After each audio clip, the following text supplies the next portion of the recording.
Today's video is about the moon. In particular, the full moon we're about to have on the 28th of October 2023, this Saturday.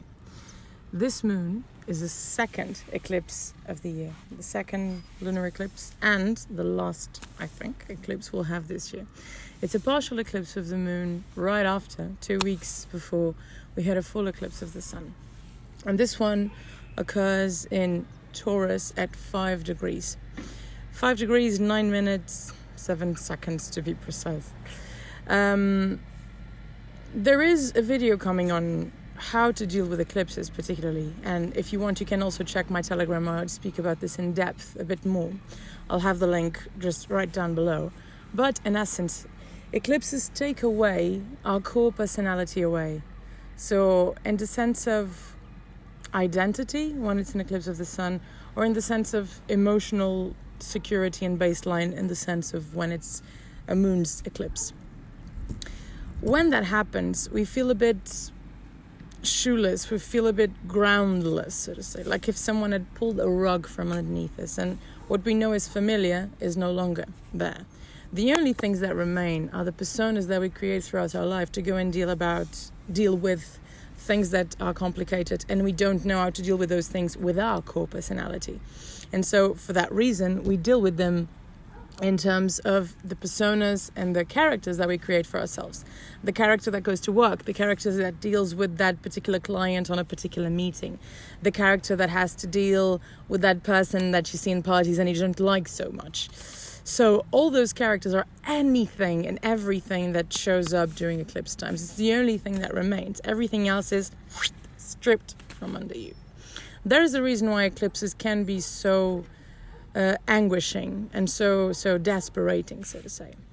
This one eclipse occurring at 5 degrees means it's in a degree of Gemini, giving us the little, trick to get out of it. Gemini is all about trickstery, it's all about playing fun, it's all about enjoyment, it's all about laughter, it's all about sharing, but it's all about play. We have to find a way to play around this. So, being a full moon in Taurus, everything that Taurus represents is enhanced. So your senses are enhanced. The things that make you feel safe are enhanced. The things that define your territory with people are enhanced. Say that you are someone that speaks about certain things on a first, contact with someone. Taurus and this moon is defining that very clearly for you. Who can come into your house when you first meet them?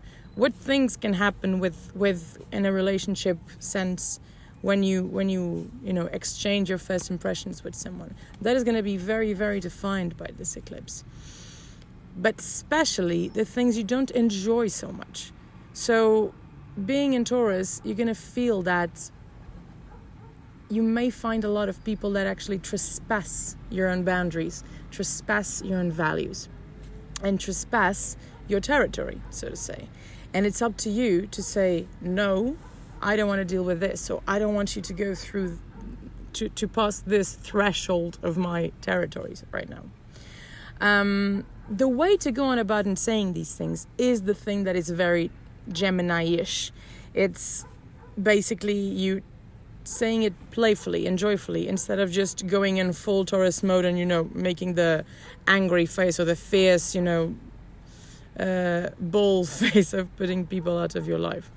You should go easy breezy, gentle and light as air, for Gemini is a sign of air. And I guess that's the reason why I'm recording this video next to a windmill right here with the moon in our background. There is another 2-3 aspects about this moon that's going to be they're going to feel very obvious to us. So first of all, I would like to say that the importance of the degrees, and I always speak about the degrees and the degree upon which the moon is going to happen or any planet is on said sapient degree and whatnot. It's because not everybody will feel anguished with an eclipse. I personally didn't feel anguished about the past eclipse because it was not occurring in a particular degree for myself or any particular sign for myself. Many other people were. That is the importance of knowing your own birth chart. That is the importance of understanding how the eclipses are affecting your persona, your person, and which ones can you work more or less with. Some energies are super empowering of you. Other energies are more like make you go inwards and, going deep into your own inner self. This one has a very interesting aspect in between Mercury and Mars. They're strictly linked in a tight aspect, in a tight conjunction, which gives us sort of a childlike feel of everything that we think comes into fruition. Like the moment we think about things, we go on and do them, hands-on kind of feel. When children say, oh my God, strawberries, I want the strawberries. And then they just grab the strawberries and just put them in their mouth. And they're in a shopping mall and mom is like, don't touch the strawberries right now. They're not paid for yet. I haven't measured them or anything like that. The child is not thinking about that. So this childlike feel of just thinking and doing is very immediate. It's very quick. So minding that these two planets are now in Scorpio, it basically is allowing us to feel and understand the perception of what we want, and it's very Scorpionic wants. It's wants that have been with us for a very, very, very long time. And for some reason, because of our personas and created personas, we thought it was wrong to say what we wanted out loud. Whether it was for our friends, for our partners, for our families in the workspace, we found it probably politically incorrect to say and to voice those wants out loud, let alone chasing them and going after them. Now they will surface up as they were once, swampy waters. All these swampy waters, everything will evaporate and you'll see clearly the wants come towards you because, Scorpio is always deep waters, like the Nordic rune of Lagus or Nauthiz. And the fact that you can perceive them so well makes you see that you have no other choice but to go and chase it, to go on and do it, to go on and try it out. You might come to the conclusion that you've been wanting these things for so long, but because you thought it was so wrong to chase it, you've never tried them out. And just by trying it once, you see, maybe this isn't for me. So, which is kind of going back to this childhood feel, isn't it? When we are children, you just try. There is no such thing as thinking about the outcome or where is this going to lead me. It's just, there's no such thing as that feeling. We just want to try stuff and feel how it is to do things and play adult, so to say.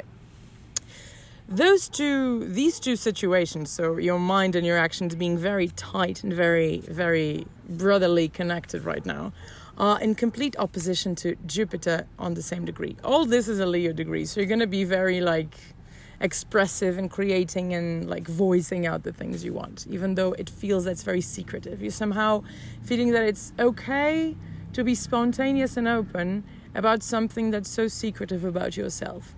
But the moment you voice it out and the moment you, announce the world that you're about to go on this adventure of yours that's been hidden inside of you for such a long time, every single aspect of your surroundings, every single aspect of the environment you're on will say, you mental? Are you crazy right now? That's a terrible idea. So knowing this in advance for this eclipse, this is the challenge. No baseline personality, no way feeling safe if this is happening on the 5th degree of Taurus, especially for you. So no core emotion line. You only have your characters, which is things that are not so strong in you, and your wants are bursting out of you like a waterfall. It really is a tsunami of emotions coming through you and in your senses and in your body. You feel so clearly everything you want, but everything around you is telling you, is that really so important? Is that really a good idea? And this is what the eclipse is teaching us. If you're out of your core personality, if you're out of your baseline emotional, safe, security background, will you still be able to go on about what you want when you're out of your greatest security and everyone else is against your will? Will you still go on about it? The things you will do now are determinant character definitors or things that will shape your character very, very, very deeply. That is the challenge for this eclipse. Might be very, very strong for some people now that I think about it. Because when something happens in Gemini degree, we tend to see that in the surroundings and in the neighborhoods that we are, we see what's going on in our deep mind and in our minds, even if we don't voice it out, and we see it happening around us. So let's say that you go to your coffee shop for coffee in the morning. People will be speaking about the things that you have in your mind. This is what the Gemini degree is. Like the logistics of life, the neighborhoods, the minimal surroundings, the small core surroundings that you have around you are the Gemini attributes of the zodiac on the planet. So that's how you will see it. This is one of the environments where you will see it. Some people might be even speaking against the will you have in your mind in the first place. But that's the trick. How will I find myself strong enough to go on about the things that I want if I don't feel intact in my person, if I don't feel like completely rooted and grounded, and plus everyone else thinks that what I want is wrong or it's not such a good idea. And you will see that when you play the joy card, when you play the Gemini card, when you play the let's have fun with this challenge card, suddenly the surroundings will change. And people might not be so keen to say how much they disagree with what you want to do, and they will actually show interest. And you will start to share a future experience that you've not yet done. And in sharing that experience and the expectation for this future action to happen, you will have really, really nice insight and really, really nice input. So that's the challenge. Will you be able to share it? Will you be able to share what's intimate in you?